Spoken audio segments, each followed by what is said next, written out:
we don't have a lab test to verify or not verify pain. Pain is either going to be believed or not believed. And I think it's underappreciated what those often debilitating episodes have on one's self-determination. Hey, Sickle family. I'm Wumi Bakare. I'm Christelle Solomon. With a special guest appearance from Dima Hendricks. And we would like to welcome you to the Through the Genes podcast, where we talk about living, healing, recovering, and exploring transformative therapies for sickle cell disease. We will also talk about our individual journeys and the bond that we have built as sickle cell sisters. Hey, Sickle family. Welcome to another episode of the Through the Genes podcast. I am your gracious host, Wumi Bakari, and today I have my fantastic co-host, Christelle. Hello, Sickle fam. So excited to be together today. Today we have a fantastic guest who I'll let Christelle introduce because they have a long-standing relationship. Awesome. Where I am so excited, y'all. I am so excited because we're joined today by a very special guest who's had a huge impact on my life personally, my very own transplant doctor. So I'd like to introduce Dr. Mark Walters. He's a hematologist oncologist, an expert in sickle cell disease and transformative therapies in sickle cell disease, including gene therapy and transplantation. Dr. Walters is a provider who truly cares for his patients and wants to see the best for the sickle cell community. And so I couldn't be more thrilled to have him on our call today. Dr. Walters, welcome. Thanks so much.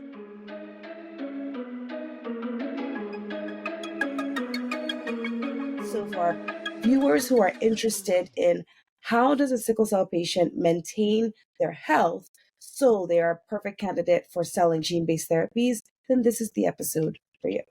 Christelle, you can tell that there's a lot of fondness between you and Dr. Walters, and it's really exciting to see because as patients, we lean heavily on our providers to guide us through what probably is for many of us the most challenging journey we've ever been on. There are lots of windy roads, and so having a provider that truly cares, but also is able to articulate everything you're going through during each process and reassure you that, you're both on the journey together. There are no words to suffice how grateful we are to our providers for all of the roles they play in our lives. Dr. Walters, Christelle and I are post-stem cell transplant recipients. And oftentimes, because these conversations around cell and gene-based therapies are relatively new, specifically gene therapy, many patients don't understand what it takes to meet the eligibility criteria to participate in these transformative therapies.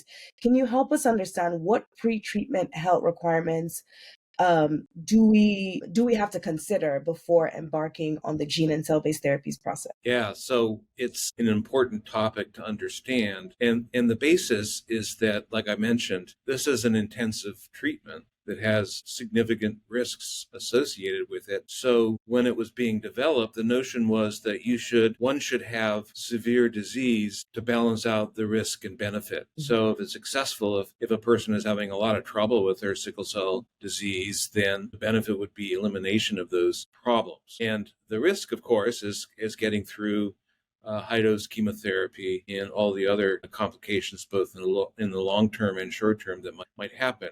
So currently, payers, that is insurance providers for the approved treatments, have relied on the same eligibility criteria we used in the clinical trials that developed and led to their approval. And for the mainstay is painful episodes. So one must have 2 or more painful episodes per year in the 2 years leading up to the treatment in the clinical trial. And these painful episodes could be acute chest syndrome, it could be pain, but it must be treated in a hospital setting, and generally with the kind of treatment we give in the hospital setting: analgesics, opioids, fluids, so forth. So that's really, in a nutshell, the basis. So 2 significant what we call vaso-occlusive episodes, or VOEs, in the 2 years prior to enrollment. Now, one of the treatments, Casgevy, that raises the fetal hemoglobin, is not a proven way to prevent stroke in sickle cell disease. So individuals who've had a stroke are generally excluded. And Now, I think that should shift, and I think it will, but that's where we are right now. And the other thing that comes up a lot is what about my genotype? Is SC, S thalassemia, is that eligible? Well, these trials were really limited, restricted to persons who had the most common form of sickle cell disease, the hemoglobin S, or S beta thalassemia, beta 0, that is, and that is most of the time the most severe genotype. Some persons who have SC genotype, sickle C disease, have just as severe disease as anyone with SS. And it seems to me they would also benefit from this. But again, that's uncharted area still. So you might find that you're excluded, unfortunately, if you have SC disease. I want to ask this question because we get it so often in the community, and that is, when the clinical trials were taking place, is there a reason why there was preference for HBSS? I understand that, as again, every patient has a unique experience with sickle cell disease, but piggybacking off of what you just shared, I don't think if a patient that has SC is showing progressive sickle cell VOEs over time and some organ damage, why wouldn't they be considered? Is there anything during the treatment process that affects the type of sickle cell disease the patient has that makes researchers and scientists lean more towards focusing on HBSS? Well, this has a peculiar answer, which is when we started the clinical trial for Lovocell, which is now the commercial product Lyfgenia, we actually had very broad eligibility along the lines that you just described, and really followed the traditional eligibility that we use for bone marrow transplantation, which encompassed 6 or 7 different problems that the persons with this disorder develop.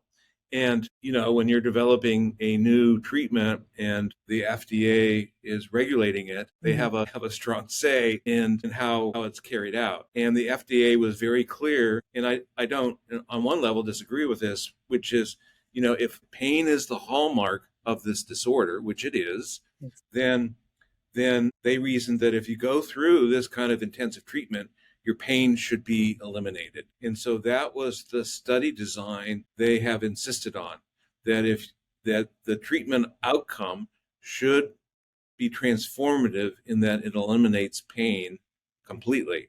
Now that's, in retrospect, short-sighted, because first of all, it doesn't eliminate pain for everybody. Some people have lingering pain for months after the treatment, although it eventually gets better. So that's a problem.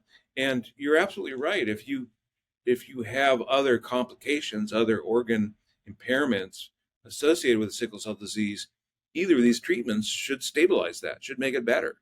So I'm, like you, struggling with that a bit. I'm so glad that you brought up HBSC, Wumi, and your answer, Dr. Walters, because I remember when I was sort of considering what my treatment options would be outside of disease-modifying therapies like hydroxyurea and Adagveo, and I felt like I struggled to get providers to understand that my quality of life was low, my disease was severe, even though I had hemoglobin SC. And there were multiple conversations that I had with providers when it came to considering transplantation, where it was kind of like, well, your organs aren't completely messed up yet, and you're not quite dying yet. You're still functioning in everyday life. You don't need a transplant. And so for me, I really struggled in that journey of trying to get to the point of transplantation, even after I found out that my brother was a perfect 12 out of 12 HLA match, because I felt like there was like a struggle to see my problems as human. And that's why I'm very grateful for Dr. Walters. And so I wanted to ask you, Dr. Walters, how do you balance, how do you evaluate whether someone is fit for transplant or gene therapy? And how do you balance that, okay, we want to make sure that this is severe enough to warrant a treatment that has so many risks and could potentially not even fix the problem that you're intending to fix, but also not waiting so long that now you become ineligible because you're so unhealthy you can't tolerate such a serious treatment. How do you balance that? I am so glad you asked that question, because it illustrates the problem of implicit bias among healthcare providers of persons with this disorder, because the hallmark is pain, and we don't have a lab test to verify or not verify pain. Pain is either that report is either going to be believed or not believed. And I think it's underappreciated what those often debilitating episodes have on one's self-determination. So as I recall, Christelle, and I'm not going to go into the details of this, but I don't think I'm revealing anything surprising, is that your career arc, because of your sickle cell disease, was not going the direction you wanted it to go. And in fact, it was hopelessly stalled, I would say. And so from my point of view, the pain you were experiencing was so debilitating, and your desire to be free of that warranted consideration of a transformative therapy. Now, you're not going to find that in a textbook or in a paper as, oh, Christelle's eligibility criterion. But it's the kind of conversation you have to have with through consultation with the transplant doctors, who hopefully will see through, what really should be the driving motivations. So that's one illustration of how I approach it. And a lot of others like you satisfy, in my mind, the criteria, but that's not universal among all healthcare providers. Honestly, who are they to say that your disease is severe or not? Unless they're living your life, we have to rely on your report about it. And so that's really, I think, the key to access to get in the door. Now, there are lots of other barriers once you get through that door, but that's something that I would like to relay to the providers. Thank you for sharing that, because I think so many patients listening to this podcast will feel seen in you saying that, because I just know so many warriors who are having a really difficult time with their sickle cell diagnosis. And there's the initial trepidation of, since I don't meet the eligibility criteria, I don't need to explore this further. I now start to have to come to terms with the fact that I'm going to live with severe chronic pain and live with all of the debilitating complications like, acute chest syndrome and avascular necrosis. And so you sharing that, I really hope that that gives people a sense of hope, that it may be a conversation of meeting a provider who is willing to support you in your own choice to want to embark on this journey. Now, for many of us, I know for me, I went through a slew of health screenings prior to transplant. I had to do, the 6-minute walk. I had to go through mental health to make sure I was, again, in the right state of mind to embark on this journey. Can you talk to us? And if you don't mind, can you break into a little bit more detail some of those tests that occur prior to treatment, and why is it important to look at those those function tests? Yeah. So there are two reasons to do all those tests. First and foremost, they help us ensure that it would be safe to proceed. Because if let's say you have significant mental health issues that might get in the way of remembering to take all your medications on time, if you skip your medications after a transplant, that becomes a life-threatening problem. And so we can't do that. That just isn't ethical to put someone at risk. So you're right. We do a number of organ assessments to make sure that your body and you are strong enough to get through the treatment safely. The second reason why we do them is we want to compare how you were before the treatment to how you are after the treatment. And some of that is research, but some of it is just proving to ourselves that the treatment was successful, that your organs are spared of ongoing damage, that your pain is better, that your quality of life has improved, and so forth and so on. I know before I embarked on transplant, it was 3 days of back-to-back tests that at some point I was like, okay, I haven't even gotten to the prize. I can't even see the prize in sight. They're making me jump through so many hoops. So can you explain, what is the importance of the 6-minute walk test? Why are we doing MRI scans and making sure we're taking a look at the heart and the brain and the liver and the kidneys and the lungs? Why are we checking? Because I do recognize that they have to make sure you are healthy enough that the treatment is not going to further damage your body.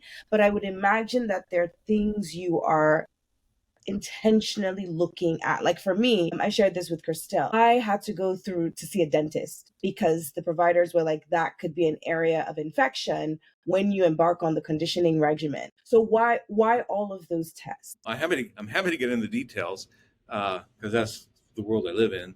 So you're right. So we'll do a heart test. The idea is that We want to make sure the heart is pumping, the stroke volume, the ejection fraction, the contractility of the heart. Those are medical terms, I know, but just the strength of the heart is strong enough so that if you were to get a serious infection and a condition called sepsis, which we know lowers the blood pressure and puts pressure on the heart to escalate its work, your heart is able to do that.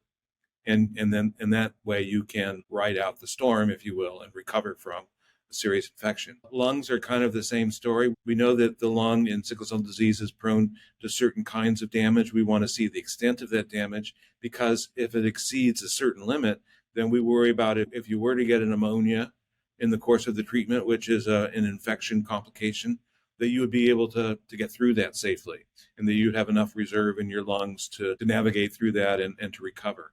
Same with the kidneys, same with the liver. The brain, we often want to understand because we want to show that that is protected from additional damage. So we typically get one before the treatment, brain MRI, and then one 2 years later. We might get an MRI of your liver if you have an iron overload because you've had a lot of transfusions. That iron is not going anywhere, even if the treatment is successful. So we have to have a way of quantitating how much iron's in your liver, and then what does it take to remove it after the treatment. Now, that removal will be permanent because you won't need transfusions anymore, but that helps guide how long we need to do that. So a lot of it is related to safety and also ongoing monitoring after you get the treatment. Thanks for those details. I think, like Wumi was saying, sometimes I think considering, I just want to bring a little bit of adding a little context, just thinking about the history of medicine when it comes to Black people in the U.S. and clinical trials. And I think there's a baseline. I will speak for my family. I know my mom says, I don't trust all these tests. What are they doing with this information? But to hear that every test has a purpose, and the purpose is actually for our safety, it brings so much more color to the picture and context to help us understand, okay, why is it important? And I think I'm hoping providers will walk away on this call too, that it's such a delicate balance of understanding organ damage and how healthy are you to receive this treatment, but when is it warranted to get started on that? So thank you for those details, because it really brings some additional context. And I wanted to ask just very practically, as a warrior, let's say I'm Christelle and I'm coming to you, but I'm considering transformative therapy maybe a year down the line or 2 years down the line, or maybe it's not an option for me right now. How can we as warriors stay healthy enough to pursue that treatment, maybe not today or tomorrow, but in a year? And I mean, given that we know that even if I decide I wanted to do gene therapy today, I still have to sign consent, do all the eligibility, insurance authorizations, stem cell collection, apheresis. There's so much that leads up to that point. How can a sickle cell warrior stay healthy while waiting for transformative therapy? Yeah, I think that's so important. It really relies on having access to comprehensive, competent care, so that you have somebody monitoring your health, and if a new problem arises, having it addressed immediately. There are disease-modifying therapies that you mentioned, Christelle. Making use of those will often improve protection to organ damage and also protect against getting really ill and with something like acute chest syndrome. So adherence to the treatment program that your provider sets up for you, and then, like I said, just ongoing monitoring of your health. And every year there are certain tests that every person should have. Don't delay those. Please show up for your appointments so that the team taking care of you can monitor that. And those are the best ways. And it seems so simple, right? This is something anyone should have access to. And, it's very shocking, particularly among adults in our communities, how few actually have access to good care and sickle cell disease competent care. So you may find that you have to seek that out and you have to be aggressive about it. And it may mean traveling some distance to be able to do that. But I would urge you, if you are seriously considering this, that is an investment in time and energy and effort worth making. I want to ask this question because I've always been curious, and I don't think anyone has really been able to give me a straight answer, which is, oftentimes when you are embarking on gene therapy or transplant, providers will stop hydroxyurea before you go through the conditioning regimen, and instead, to maintain your health and keep you, VOC free, they will do exchange transfusions. Why do we stop hydroxyurea? That's my first question. Then my second question is also, there are patients that, even though the standard of care treatment is hydroxyurea, they haven't benefited from hydroxyurea. I am a prime example. I was on it for over a decade and I didn't get the benefits that some of my peers are getting. So instead, they are on crizanlizumab, they're on L-glutamine, they're on voxelotor. Can you explain why researchers prefer patients that were on hydroxyurea as a standard of care treatment as opposed to the other disease modifying therapies? So the hydroxyurea that we stop before, let's say, a stem cell collection is because of the effect the hydroxyurea has on the bone marrow where the blood cells are made and on the health of the stem cells that we're trying to collect. So one of the reasons you have your blood counts checked every 2 weeks is that hydroxyurea can lower the blood counts and warrant stopping it actually until they recover. And the idea here is that you want to stop the hydroxyurea for a period of time before you do the stem cell collection to ensure you get the highest quality, healthy stem cells collected. Now, if there's going to be a long delay before actually reinfusing the stem cells after they've been manufactured and edited by the procedure in the manufacturing suite, perfectly fine to resume the hydroxyurea in that interval. But in at least the 2 to 3 months, sometimes it's longer, sometimes it takes us 6 months to actually collect enough stem cells to get to the manufacturing goal, then that's how long we need to stop the hydroxyurea. The other thing is, particularly in males, if you're going to do a sperm collection for cryopreservation, to have that option, then the hydroxyurea lowers the sperm count. So that's another reason why we will stop the hydroxyurea for several months to be able to get a good collection. And then we can resume it afterwards if there's time to do that. The hydroxyurea, it is not 100% effective. There are about a quarter of patients actually who have almost no response to it. And I'm not sure why, but this has been tracked over time. And so, yeah, I agree with the approach that if you're not getting a benefit, you should move on to something else that might be more effective. But in total, if you look at 100 persons getting hydroxyurea, it will reduce your pain by 50%. It will reduce the risk of acute chest syndrome by at least 50%, and it will extend lifespan. So on the whole, there's a very strong benefit, which is why we try to start it in every person by 9 months of age, as that's feasible to do. Thank you. I appreciate your response, because for me, I never understood. I was like, well, why would you stop something that was helping me? And instead, because for someone like me, I have iron overload, particularly in my heart and my pancreas. And I've been on chelation for the past 5.5 years, getting 500 cc's dumped every 2 weeks, taken out, because I don't tolerate the Janadu or Xjade. I don't tolerate the oral medication, so it has to be done that way. My hematologist is always saying, slow and steady wins the race. It's not a sprint, it's a marathon. And so for me as a patient, I've always been curious as to why that process happens. But now that you've explained that for men, it impacts fertility, but not only that, it impacts the quality of stem cells, then it makes sense to stop the medication if it does have adverse effects like that. Okay, so Dr. Walters, in the pre-treatment process, can you help us understand, are there any specific complications that you're concerned about when you're monitoring in the screening process and before the patient actually receives any conditioning regimen, before they're hospitalized? Are there any issues that you're looking for in particular that you want to avoid or make sure are being managed well before the patient starts treatment? Yes. So, and this is specifically regarding the gene therapy, gene editing treatments with Casgevy and Lyfgenia. When we mobilize and then collect stem cells, we give a medication, an injection under the skin called plerixafor. It's given about 4 or 5 hours before we start the collection, and it will raise the white blood cell count. And we know that a high white count, particularly with sticky white blood cells, can lead to pain. And so one of the things we monitor for is a pain event after or during the collection. Happens about 10% of the time and can extend the hospitalization. we want everything, all that inflammation caused by the pain and the blockage of blood flow and blood vessels. We want all that to settle down before we begin a collection. We also want that completely settled down before we embark upon the reinfusion and the high dose chemotherapy, because the last thing you need is to have an event like that in the middle of your treatment.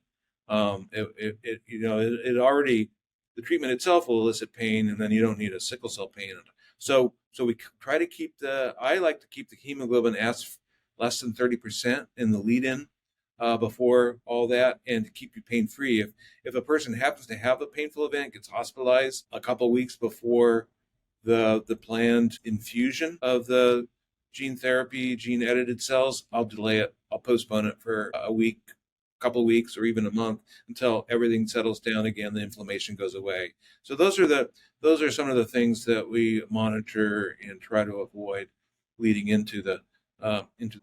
Wendy said something very interesting. In many persons, hydroxyurea is better than exchange transfusions at preventing pain. And so we struggle with how best to do that. Okay. I'm curious about lifestyle. My brother was my donor, and 6 months before he donated his stem cell, he completely cut out meat, cut out alcohol, because he was like, I want to give you my very best stem cells, so we make sure this works. I don't know if that impacts it, but we let him believe it did. So I'm curious to know, because for a lot of warriors, because our disease is such a burden, meaning it's blood, and blood is everywhere. We're not just talking about like organ issues, we're also talking about like bone issues and nerve issues. It's in our best interest to try and maintain a healthy lifestyle, but not everybody does. That's just their life. And so what type of lifestyle should people endeavor to try prior to embarking on the transformative therapy process? Because I know for a fact, smoking, not a great idea for anyone. But when you add living with a chronic illness like sickle cell disease, it's definitely not a good idea. Neither is alcohol, because it dehydrates you. And for us, we need more fluids to kind of keep our sickled cells moving. So what type of lifestyle does someone need to adopt before and after a transformative therapy? Yeah, I think you've hit on it. I don't have very much more to add. I will say that vaping, that is so popular right now, is particularly dangerous after the treatment. Okay. We had, unfortunately, there was one person in another clinical trial in an experimental treatment that's under development who apparently was vaping, got quite sick, and died of a lung complication after the transplant. So now that we know about this possibility of that association, I'm finding out if anyone is, I mean, I never asked before, to be honest. So I am asking now. And if you do vape, then I make sure you commit to stopping. So it's things like that you may not even think of it being an issue. Just bring up your habits. Let's be transparent about it and make sure that either it's safe or not safe to do, and that we decide together how to handle that. Because Crystal and I, we volley back and forth about this. Post-treatment, the way our GI tract is set up is not the same as prior to the transplant. And so for me now, on the other side with sickle cell, the only way I could get all of those meds down was with soda. And now if I take soda or Capri Sun, my body is like, girl, don't do this. Why are you doing this to yourself? Not only am I having joint pain, but then, it just feels like my intestines are twisting on each other. And so now I've had to kind of introduce more, almost like a pescatarian diet, a lot of grains, a lot of like seeds, nuts, because it's significantly better for me post-treatment. And so I always wish and hoped that I had spoken to a nutritionist prior to embarking on the process, so that I had strategically started weaning myself off all of these foods that we all know they're bad, but we're like, it's a good snack. It's soda. I need a little bit of a sugar high. That, at the end of the day, tend not to be good for us holistically. So thank you for clarifying and sharing that. Like vaping, guys, I don't think vaping is a good idea. Let's just put it down. I know these companies are making them colorful with different flavors, but it's not worth it. It really isn't. Yeah, I'm glad you brought that up, because as you know, in the course of going through the transplant, we use a lot of antibiotics, and some of them are really completely alter the microbiome. So that's the collection. It's a diverse collection of bacteria that live and help our intestinal health. And what some of these strains do is they lay down a thin layer of mucus over the lining of the intestines and protect it from invasion by other nasty bacteria or just danger in the environment. So you can imagine what happened to you is that your microbiome got completely altered, which is why you're experiencing all these changes.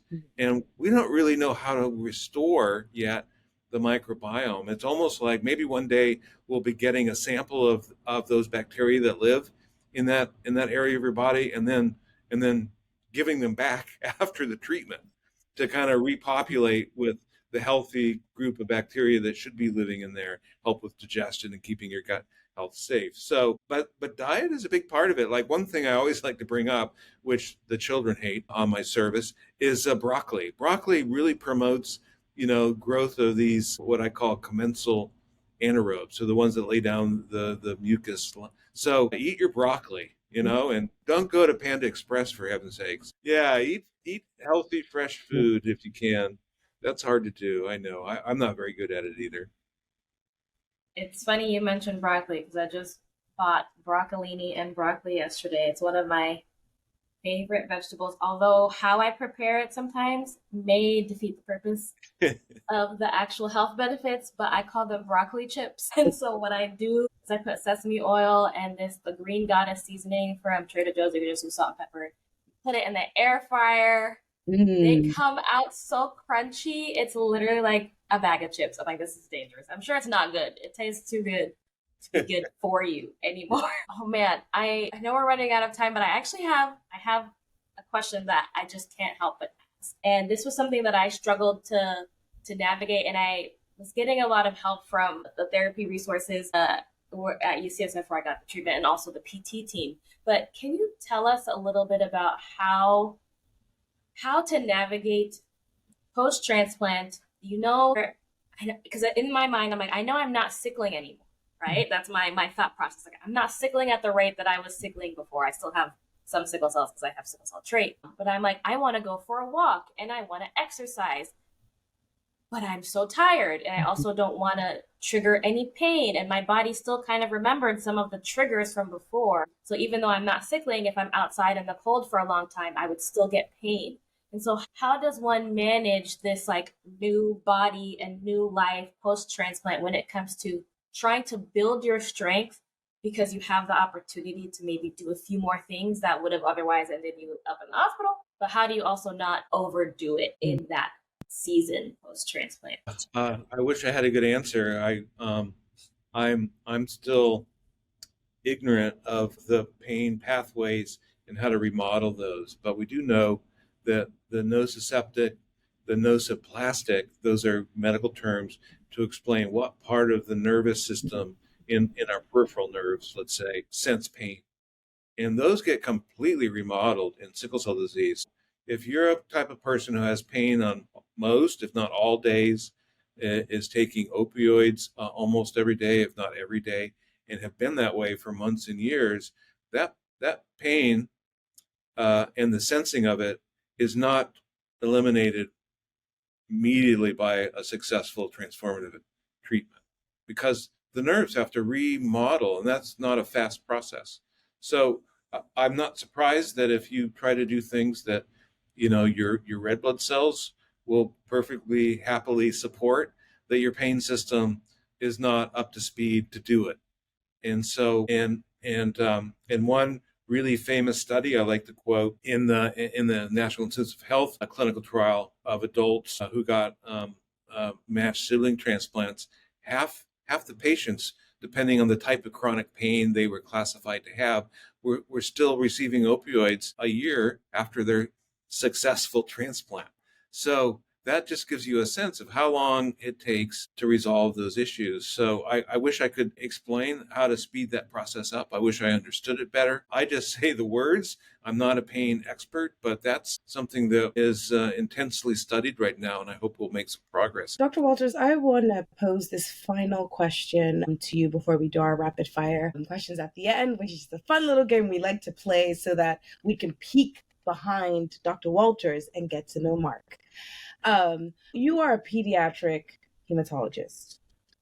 How do you help children in particular navigate these complex transformative therapies? Because I've shared personally with Christelle that I'm grateful I had mine when I was in my early 30s, because if I was younger, I wouldn't have the mental capacity to be able to tell myself when I'm experiencing chronic pain that, sweetheart, you've gone through a treatment. It feels like pain. Just take some ibuprofen, use some distraction techniques, and you will be fine. But as a child, you're not equipped. Your brain isn't fully developed till you're 25. You're not equipped with the language and the tools to be able to navigate emotional challenges that could show up while you're going through these transformative treatments. So, how do you, as a provider, help kids cope with these complex processes? Yeah, the kids are pretty easy. They're so resilient, and if they're feeling well, they want to play, and when they're not, they don't. I mean, they don't play games. I mean, they play games, but not mind games. So actually, it's delightful to bring a child through it because they will have down days. That's really clear, and we do what we can to make them comfortable. And then when they're feeling good, they're back to playing and being a kid. And what's really interesting is that when we do our reunions and we meet with the now adolescent adult survivors who went through that as really young children, they have no recollection of either life before sickle cell disease or the treatment itself. So wouldn't it be wonderful if we could intervene with a transformative treatment that was safe enough to give to all children? And then we could eliminate this darn disease. So that's really the goal, is to eliminate the problem before it becomes a problem. And I mentioned justice. So that's the path we're on. The path to justice is having a safe, effective treatment that we can give before all these problems and chronic pain develop. That is pretty mind blowing to me. That process, that I don't know. I don't know what I was expecting. I know we're trying to transition into our fun little time, but I just want to comment on what you just said. I think I just wasn't expecting to hear that. It almost seems like in the young childhood, there's a resiliency and maybe just a lack of recollection, because I feel like we've lived 30 years with our conditions. We remember Yeah, of all course. the trauma that we went through beforehand and the roller coaster of going through treatment. And so I guess it's a bit So of encouragement. I give credit to that answer to Jimmy Olier, who is a warrior who had a treatment, a gene therapy treatment, and he said, I'll never forget this. He said, "I want the future of sickle cell disease to be different from what I went through. Those children shouldn't have to go through what I went through," and that really sparked inspiration in me. Shout out Jimmy, who's one of our favorite advocates, our CRISPR evangelist, and just a fantastic human all around, who continues, even though we're friends, continues to inspire me every time we have an opportunity to chat. So we're going to switch gears a little bit and hit some rapid fire questions. Dr. Walters, we're giving you 2 seconds to respond. Just two. Just two. And we're being generous. Usually we would give one, but because we respect you, we're giving 2. Here we go. If you were an element on the periodic table, what element would you be and why? Oh, I would definitely be neon because I like to glow in the dark. That's a good one. That's a really good one. I thought we were gonna say like oxygen because I like it. I thought it was gonna be something easy peasy lemon squeezy. But you see, this is why there are layers to Dr. Walters that we have to uncover. I love that. If you were a hematologist oncologist saving children's lives, what would you be doing? I'd be doing what I'm doing now, I think, focusing on transformative treatments. Okay. So basically, your life, you live and breathe medicine. You are destined to be a provider. I think so, yeah. Okay. I didn't know exactly what I would be doing, but I knew it would be something like this. That's beautiful. Okay, now our last one. What is one thing that makes you smile no matter how hard the day is? Pictures of the grandchildren. That's easy. I have 3 of them right here next to me. So yeah, I look over there a lot. Oh. When you get that nasty email or you get off the phone, just look at that. brings you back to center. Yeah. It does, doesn't it? Yes. All right. Thank you, Dr. Walters, for just giving us really valuable insights today. I think everything you shared are things that I think patients, caregivers in particular, really want to know, because this isn't a journey of just the individual. Sickle cell impacts the entire family unit, and embarking on the transformative therapy process, you need a primary caregiver. And so you lending your knowledge and sharing with us insights about how to effectively maintain eligibility so you can embark and see through these transformative therapies has been really, really encouraging. Thanks for sharing your knowledge and bringing the perspective that will be relatable and practical for providers, but also allows warriors to feel seen. And that element is, I think, that's what takes a provider to the next level, is the extra touch and care. So I just want to say thank you. And to our listeners, keep staying engaged. Make sure to tune in, stay informed, ask us questions in our comment section. Every time you listen to an episode or we drop a teaser, feel free to let us know your thoughts and engage with us that way, so that we can stay progressing and moving forward and addressing the things that you as community members actually care about. Thanks for having me.